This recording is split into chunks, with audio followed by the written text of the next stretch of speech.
Listo. Buenos días, ¿me escuchan bien?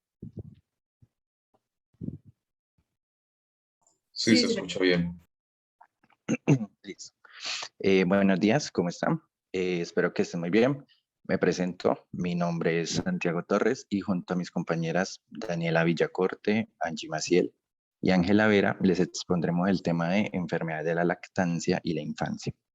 Antes de seguir, recordemos una cosa. Cuando decimos lactantes, nos referimos al periodo en el que el bebé se alimenta solamente de leche materna y lo podemos dividir en lactante menor, que va desde los 28 días hasta los 12 meses de nacido, y lactante mayor, que va desde los 12 meses hasta los 24 meses. Básicamente, pues 2 años de edad. Continúan.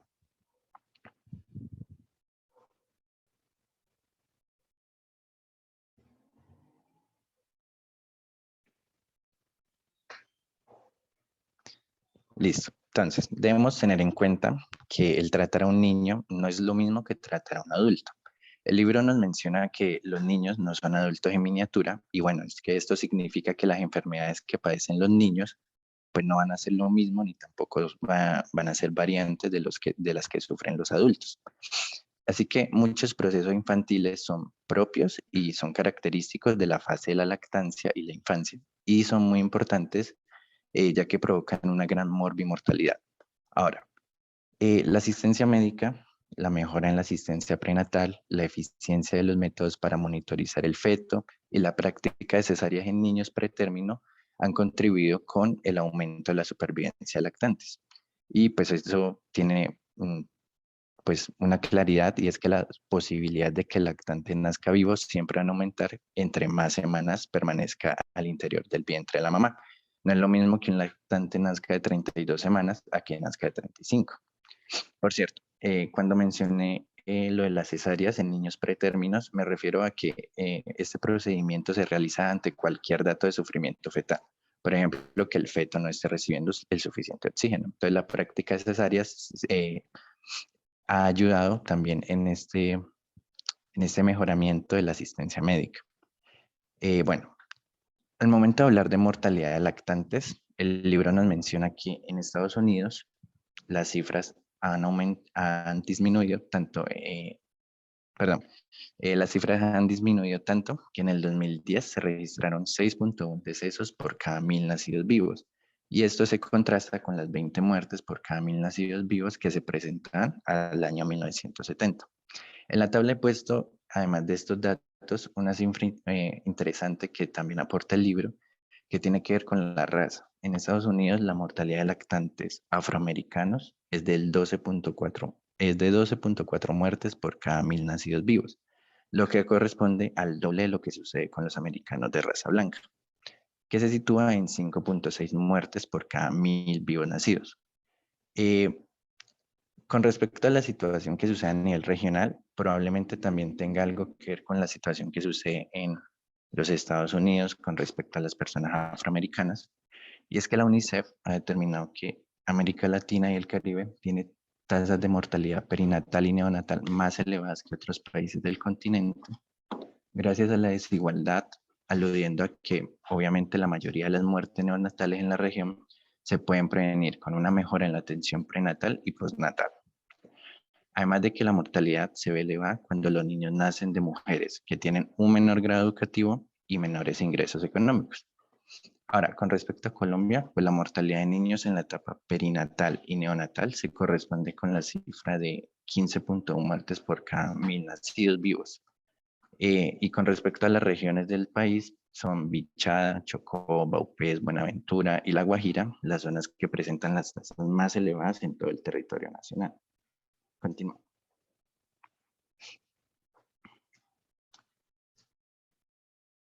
Gracias a los datos que tenemos disponibles y con respecto a diferentes trastornos que puede tener el niño, se han definido 4 periodos temporales, o sea, que son periodos que tienen que ver con el tiempo que lleva el niño vivo en la fase del desarrollo de los lactantes y de los niños. Y los periodos son, 1, el periodo neonatal, que son las 4 primeras semanas de vida. 2, la lactancia, que va, como lo dijimos ahora, desde el día 28 hasta el primer año. 3 el primer año hasta los 4 años de edad, y por último serían los niños que van desde los 5 hasta los 14 años. Ahora bien, la tabla que he puesto en esta diapositiva corresponde a las causas que generan la muerte en relación a la edad. Y la frecuencia que aparece ahí está expresada por cada 100.000 habitantes. Eh, Hago una aclaración. El libro presenta una gran variedad de causas, si gustan ver la tabla, pero yo aquí solo he citado las más importantes y que, digamos, van a tener mayor relevancia a lo largo de todo el capítulo. Bueno, para iniciar, las causas que más decesos genera en los primeros 12 meses de vida son la prematuridad y el bajo peso al nacer. Y la siguiente causa es el SMSL, que significa síndrome de muerte súbita del lactante. Del tema van a hablar más adelante mis compañeras. En la tabla del libro también se exponen otras causas como lo son malformaciones y deformaciones congénitas, los recién nacidos que son afectados por complicaciones de la placenta, el cordón o la membrana, y también enfermedades del aparato circulatorio, hemorragia neonatal y pues, varias otras causas que, como les digo, están en el libro. Ya cuando hablamos de los niños de entre 1 y 4 y de 5 a 9 años, la causa de muerte principal son las lesiones no intencionales secundarias a accidentes. Algunos ejemplos de esas lesiones, pues podríamos decir que son accidentes por tráfico en carretera, envenenamiento, ahogamiento, caídas y quemaduras. Ya por último, entre los años 10 y 14, predominan las afecciones naturales como las malformaciones congénitas y las neoplasias malignas. Dale la siguiente.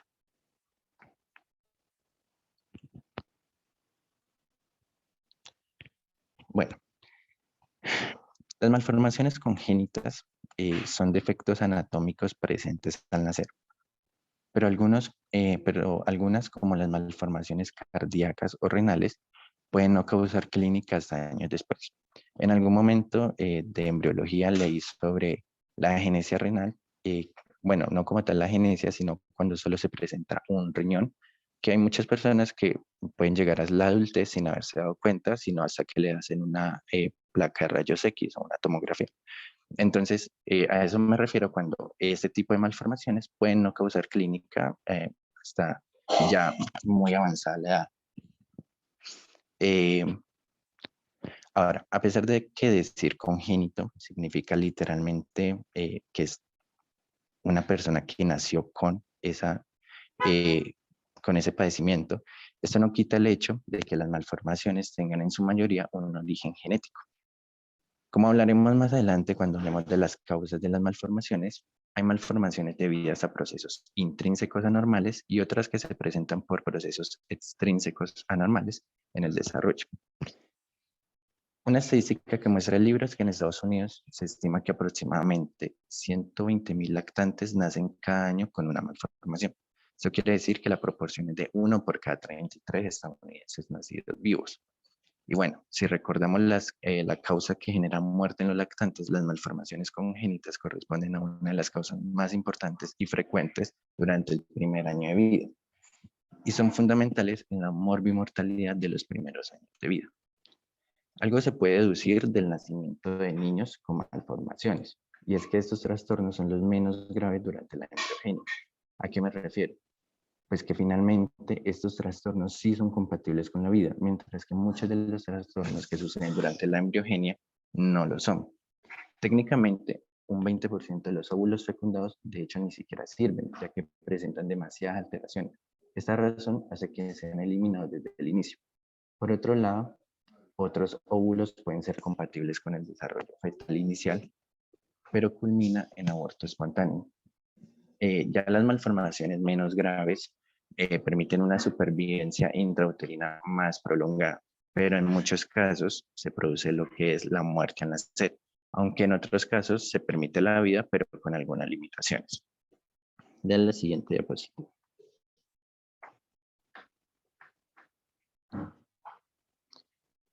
Bueno, ahora el libro busca definir algunos términos importantes en todo lo que tiene que ver con el proceso de la morfogenia. Antes de iniciar, un recordatorio, la morfogenia es el desarrollo de órganos y tejidos, ¿vale? Esto pues como por tenerlo presente.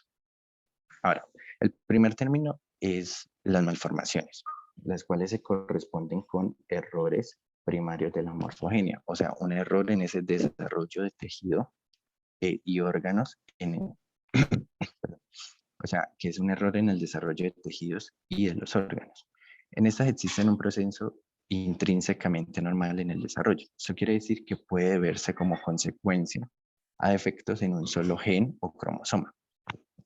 Como tal, el libro menciona que a pesar de que se debe a que las malformaciones se deben a cuestiones cromosómicas, la mayoría en realidad se ven a mutaciones de herencia multifactorial o poligénica. Y aquí habrá un paréntesis para recordar que la herencia multifactorial es en la que la expresión de algún rasgo se debe a la participación de varios genes junto a los factores ambientales. Y esto finalmente acaba determinando esas características fenotípicas del individuo. Las malformaciones en general no cumplen un patrón específico y esto lo sabemos gracias a que las malformaciones como las cardíacas o la anencefalia solo afectan un sistema corporal, mientras que otros casos pueden coexistir, mientras que en otros casos pueden coexistir múltiples malformaciones que afectan a muchos órganos. Entonces, por eso podemos decir que no cumplen un patrón específico. En las imágenes de abajo, lo que se observa son ejemplos de malformaciones, empezando por la de la izquierda. Esta es una polidactilia, que recordemos que es cuando un niño nace con uno o más dedos adicionales. Además de eso, este niño presenta sindactilia, que es la fusión de los dedos. En el centro vemos una malformación conocida como paladar hendido, y este rasgo se puede presentar con o sin labio leporino. Cabe recordar que esta es una condición que es compatible con la vida siempre y cuando se presente de forma aislada. ¿A qué me refiero con esto? En la imagen donde está el niño vemos la malformación, ¿no?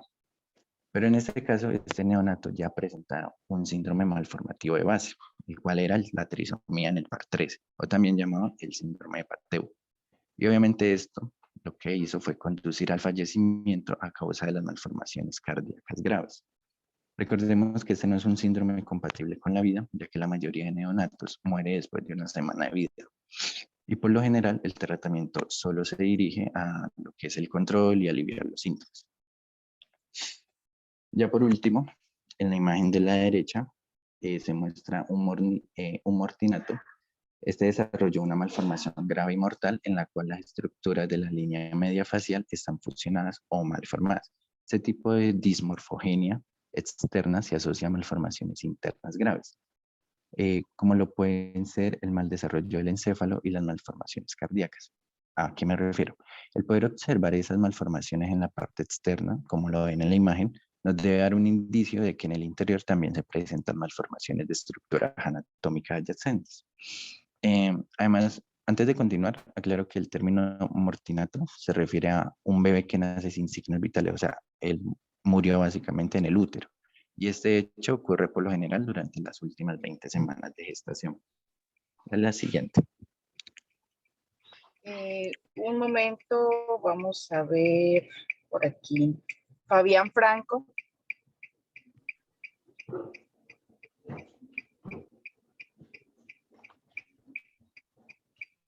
Fabián Franco.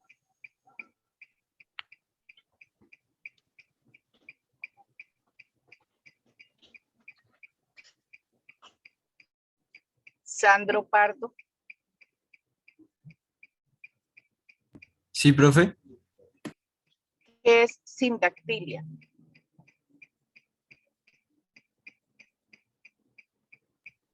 ¿Me repite la pregunta? ¿Qué es sindactilia?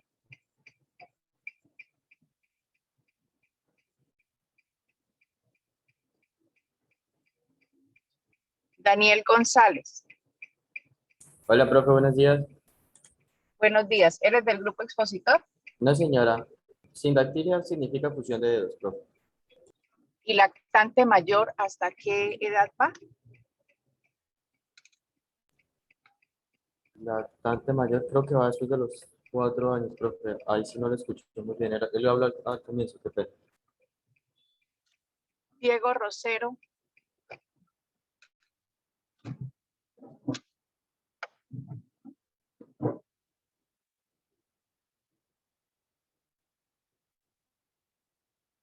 Diego Rosero.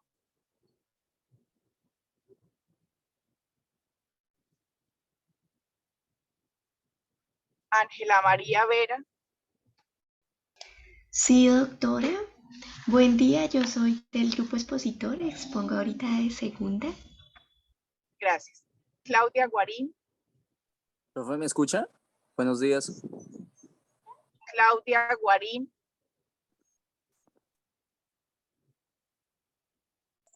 Profe, escribió en el chat que sí.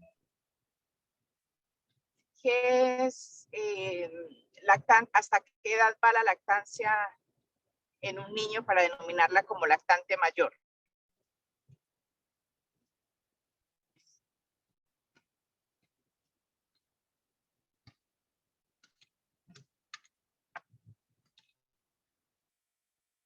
Respondió en el chat que de 12 a 24 meses. Bien. Lucía Hernández.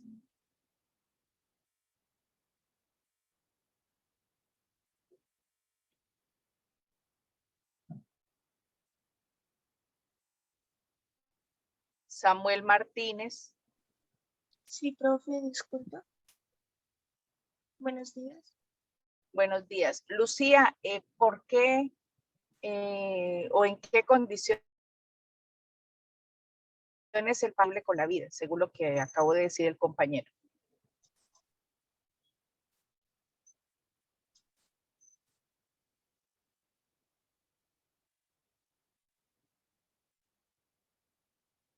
¿O es incompatible con la vida?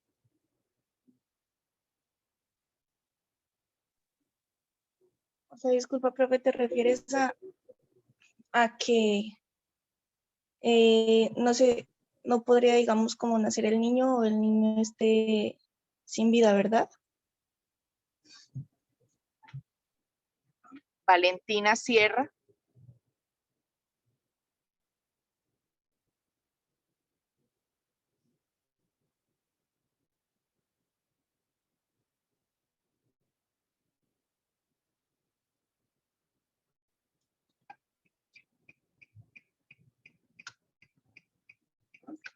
Nicolás Niño.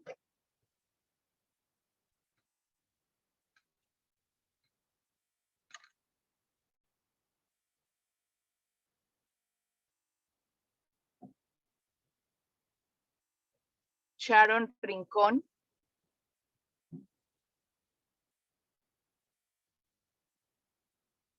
Sí, profe. La misma La pregunta, misma Sharon. pues es compatible con la vida cuando esta malformación es aislada, ¿sí? O sea, cuando se desarrolla durante la embriogenia.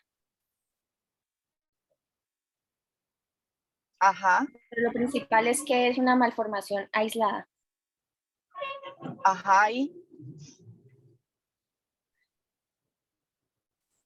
pero en qué casos podría ser no compatible con la vida? A mí particularmente me llama la atención si escucho eso. Porque es solamente el paladar, diría uno. ¿En qué casos no sería compatible con la vida? ¿Con qué otras malformaciones que el compañero mencionó? Pues de pronto cuando también nacen con alguna malformación cardíaca, si nace aparte de todo pues con alguna trisomía, ahí sí no sería compatible con la vida. Sí, depende. Pero pueden nacer con malformaciones cardíacas. El niño puede nacer con síndrome de Down, pero para ser honesta, nunca he visto un Down con paladar hendido. Pero claramente lo más frecuente puede ser las malformaciones cardíacas, porque así como no se cierra en ese punto, puede no haberse el desarrollo en otros lugares. Listo, continuemos. Ok. Entonces, dale la siguiente diapositiva.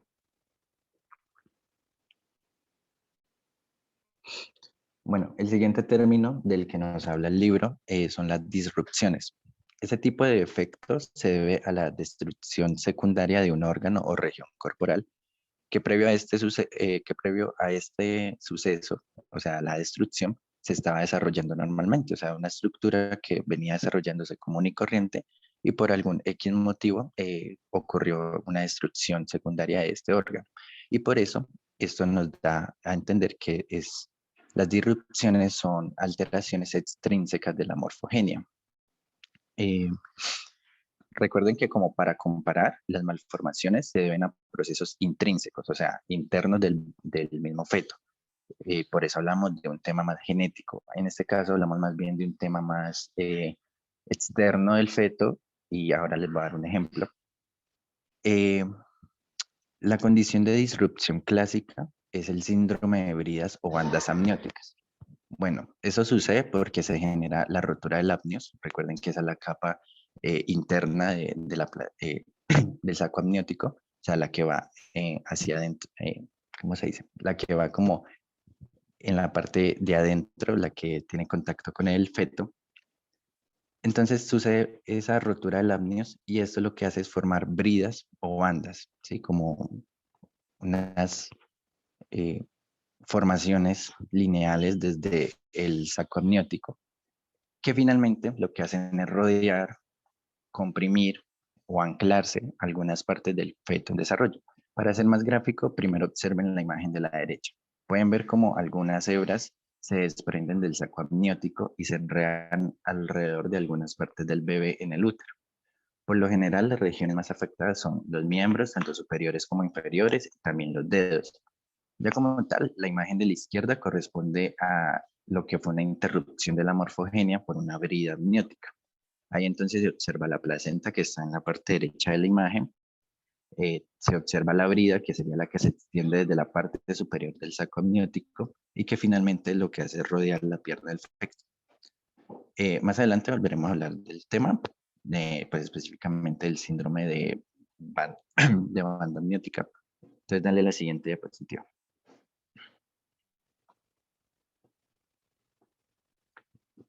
Bueno, ahora el turno es para las deformaciones, las cuales se presentan por alteraciones extrínsecas del desarrollo, similar a las disrupciones.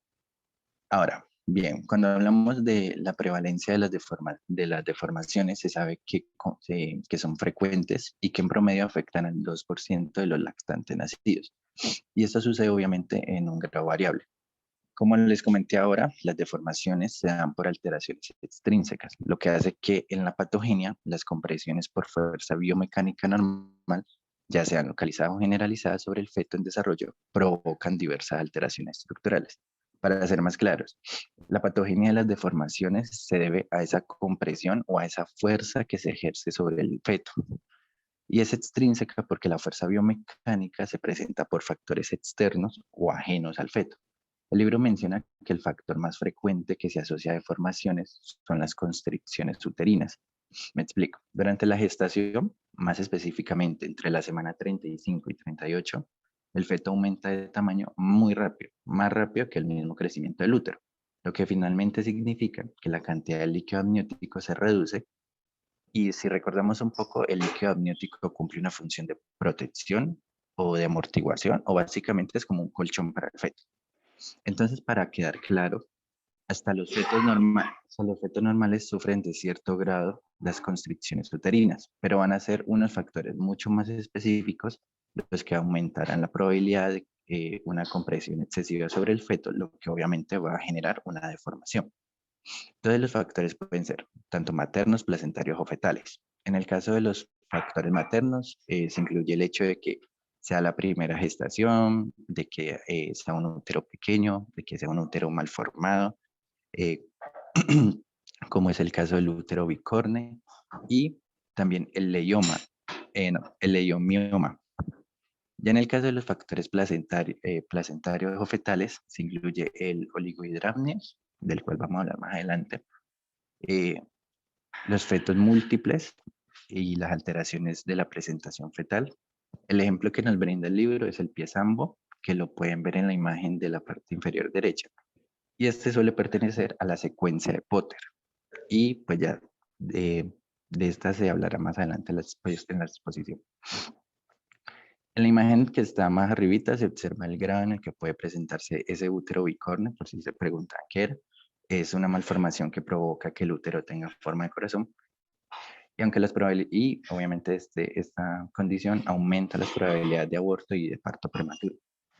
Y por si alguien se lo pregunta, el leiomioma es una neoplasia benigna de origen muscular y que generalmente se presenta en el útero o en el aparato digestivo. Dale la siguiente diapositiva.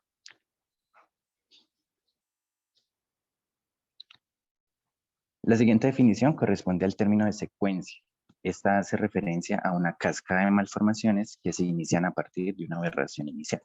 Entonces, ese término lo que hace es referirse a los casos que conciernen malformaciones múltiples, que estadísticamente corresponden a la mitad de las malformaciones congénitas. Pero para poder decir que se trata de una secuencia, tenemos que hablar de una cascada de malformaciones que solo se va a poder explicar por una única aberración localizada en la organogenia. Esta aberración puede ser una malformación, una disrupción o una deformación. Y esa se encarga como tal de activar efectos secundarios en otros órganos, creando una constelación de malformaciones. Entonces, ahora cuando estábamos hablando de deformaciones, les mencioné una secuencia. Cuando hablé del pie sambo, ¿alguien recuerda cuál es? La La secuencia de Potter. Sí, exactamente. La secuencia de Potter también es conocida como la secuencia de oligohidramnios. Y ahora les comenté que les iba a hablar un poco de esa secuencia. Primeramente, definamos qué es oligohidramnios. El oligohidramnios es la reducción del líquido amniótico. Y esto puede suceder por trastornos maternos, placentarios y fetales. Ahora bien, las causas del oligohidramnios son la pérdida crónica del líquido amniótico por ruptura del amnios, la insuficiencia uteroplacentaria, por hipertensión o toxemia grave, y la agenesia renal del feto. Y en este caso tal vez se pregunten por qué la agenesia renal puede ocasionar oligohidramnios. Recuerden que primero pues, la agenesia renal es esa ausencia de tejido renal y resulta que la orina del feto es un elemento fundamental en el líquido amniótico, por lo que la falta de orina ocasionaría el oligohidramnios. Como pueden ver en el diagrama que explica la patogenia en la secuencia de Potter, el siguiente paso en la cascada es la compresión fetal. Esa compresión es la que determina los rasgos típicos del lactante, que son la cara aplanada y alteraciones en la posición de manos y pies, además de que también pueden aparecer una luxación de cadera. Por otro lado, también se pueden comprometer los pulmones y por ende la hipoplasia pulmonar es muy frecuente en esta secuencia. Para ella la cuestión es su importancia, o sea, la importancia de estos radica en el grado que puede provocar la muerte fetal. Ya por último, en esa secuencia es frecuente encontrar nódulos en el apneus. Esa es una condición que se llama apneus nudoso. Y ya en la imagen a la derecha pueden ver la cara del lactante y se observa la cara aplanada y la deformidad del pie derecho. Recuerden que ahora se los mencioné, es el pie sambo. Dale a la siguiente diapositiva.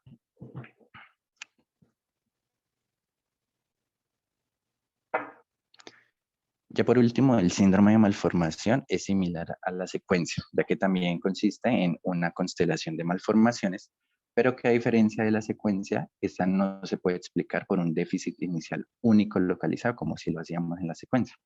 Por lo general, ese síndrome se suele deber a un agente etiológico único, como una infección viral o una alteración cromosómica específica, y la cual afecta de forma simultánea a distintos tejidos. La imagen que puse en esta diapositiva corresponde a un feto que presenta el síndrome de la sirena o la sirenomelia. La sirenomelia. Ese es un defecto congénito extremadamente raro y que es fatal en la gran mayoría de los casos. Se caracteriza por la fusión completa o parcial de las extremidades inferiores, causada por un defecto del blastema caudal axial posterior en la cuarta semana del desarrollo embrionario. Por lo general, los niños que nacen con este mal, pues viven un máximo de 7 días porque nacen sin riñones y obviamente esto va a empezar a deteriorar a todos los demás órganos vitales. Y ya para terminar esta parte de las definiciones, el libro hace hincapié en definir también estos términos que están en la diapositiva. Dale a la siguiente. Primero entonces está la agenesia, esa corresponde a la ausencia completa de un órgano y su correspondiente primordio. Recuerden que el primordio es ese esbozo de un órgano que está presente en la organogenia, en la organogénesis, o sea, ese esbozo va a dar lugar a ese órgano. Pero en la genesia no existe, ni siquiera desde un inicio, ese primordio. En la imagen puse pues la agenesia renal, o sea que es la falta de un riñón. Luego está la aplasia, que es la ausencia de un órgano, pero en ese caso se relaciona es con el fallo del crecimiento del primordio. La atresia es la ausencia de una apertura como las que tienen las vísceras huecas. Ejemplo, la tráquea o el intestino, ¿no? Y en ese caso pues les puse el ejemplo de la atresia esofágica, o sea, el esófago está completamente cerrado. Luego está la hipoplasia, que es el desarrollo incompleto o el menor tamaño de un órgano en el que existen menos células. Y obviamente la hiperplasia, pues lo contrario, significa que es el aumento del tamaño del órgano por un aumento del número de células. Luego está la hipertrofia, de la que ya hablaron en algún momento, que es una alteración de un órgano o tejido como consecuencia de un aumento del tamaño de las células. Y la hipotrofia, que es lo contrario, o sea que la alteración es una reducción del tamaño de las células individuales. Por último, estaría la displasia, que en palabras sencillas es una organización anormal de las células. Dale a la siguiente.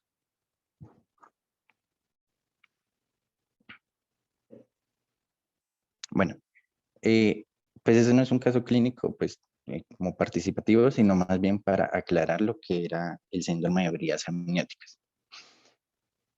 Pero pues un poquito más práctico. El síndrome de bridas amnióticas consiste en ese conjunto de anomalías congénitas que suelen asociar lesiones por constricción o amputación de miembros o dedos relacionado con la presencia de bridas o bandas amnióticas. Recuerden que una brida que se desprende del amnios, por lo general, digamos que se enreda en alguna parte del feto, puede ser un miembro superior, un miembro inferior, un dedo, y muchas veces también provoca la amputación de ese dedo. O sea, es tanta la presión que finalmente termina amputando. Es una entidad poco frecuente, con una incidencia que varía de 1 en 15.000 a 1 por cada 50.000. Su aparición suele ser esporádica, aunque se han descrito algunos casos de recurrencia familiar. La clínica más frecuente en el recién nacido consiste en la presencia de anillos de constricción en partes distales de los miembros o en los dedos. Ahora, cuando estamos hablando del tema en las disrupciones, había una imagen que tenía pues las manos de un bebé que mostraba justamente esos anillos de constricción, o sea, son como marcas que quedan ya en la piel porque ese enredo que hubo por parte de la brida se queda ahí como tal. Puede asociarse también a lesiones más severas como amputación de miembros, afectación de órganos internos o asociado también a otras malformaciones, sobre todo a malformaciones craneofaciales y ortopédicas. Y ya el caso como tal es que se presenta una gestante de 29 años con el antecedente de un legrado obstétrico por aborto espontáneo de primer trimestre. Ella acude a la consulta de diagnóstico prenatal para realizar el cribado de aneuploidía fetales con una edad gestacional de 12 semanas. Entonces, obviamente le realizan una ecografía donde se visualiza al embrión acorde a la edad gestacional de 12 semanas, presenta latido cardíaco positivo, presencia de una estructura hiperocogénica sin flujos vasculares en la parte interior, que surge de la pared amniótica y afecta al miembro inferior distal derecho, presentando una movilidad espasmódica del tercio medio inferior de la pierna, con pequeños movimientos de flexo-extensión, pero con una movilidad reducida por la brida. Dicha brida se adhiere entonces además a la cara anterior abdominal y a uno de los brazos. Obviamente se hace la repetición de la ecografía a la semana, comprobando los mismos hallazgos, y ante el mal pronóstico el paciente decide interrumpir la gestación. Porque como les mostré cuando estábamos hablando de las disrupciones, como hay casos que son compatibles con la vida y solo presentan marcas o algunas amputaciones, hay casos que no son compatibles con la vida y terminan siendo interrumpidos. Entonces, este síndrome se ha relacionado con diferentes factores etiológicos como el traumatismo materno-abdominal, las intervenciones quirúrgicas durante la gestación, el uso de dispositivos intrauterinos, las malformaciones uterinas, las enfermedades del colágeno, como sucede en el síndrome de Ehlers-Danlos o en la osteogénesis imperfecta. También por el uso de algunos fármacos como el clomifeno, que es un anticonceptivo oral, o por la realización de biopsias de vellosidades coriales. Afecta a ambos sexos por igual, aunque algunos estudios defienden una tendencia en el sexo masculino